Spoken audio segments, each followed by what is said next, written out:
the use of the sound effects that are, I think, a huge contributor to the violence of the scene.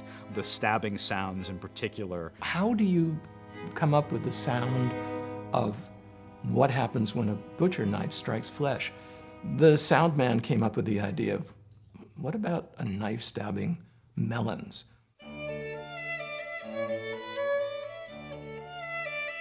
So, knowing Hitchcock, you would have to bring lots of melons and arrange them on a big table. There'd be Crenshaw melons and all, any kind of melon that you can imagine of very, very different sizes. So I think they had about 2 dozen and some backups. So there's the prop man stabbing melon, melon, melon, melon, next melon, melon, melon. And so by the end of it, Hitchcock knew the one that sounded most like sinew and sounded the way he thought it should sound. So when they were through demonstrating all of these different melons, all he said was, cassava. That's all they needed to know.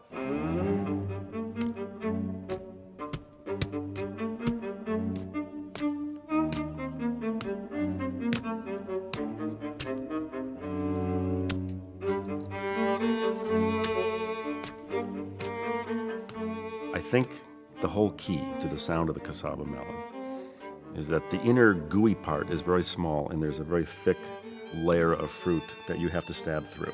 It's very dense. It's dense. Not hollow, like a lot of the other melons sounded a little bit hollow. And I'm sure with his eyes closed, Hitchcock was probably hearing that. To my ear, cassava melon sounds more like dry, bony stabbing as opposed to wet, gooey stabbing. The starchiness and the thickness probably gives you more of that viscera, the crunchiness, or the... Viscera. Viscera. Hitchcock also had them bring a sirloin, a really big thing of sirloin. I don't eat meat, and so I'm nearly nauseous telling you this, but in any case, Hitchcock thought that would be a really great idea. And they did, in fact, stab a big, big, big slab of steak.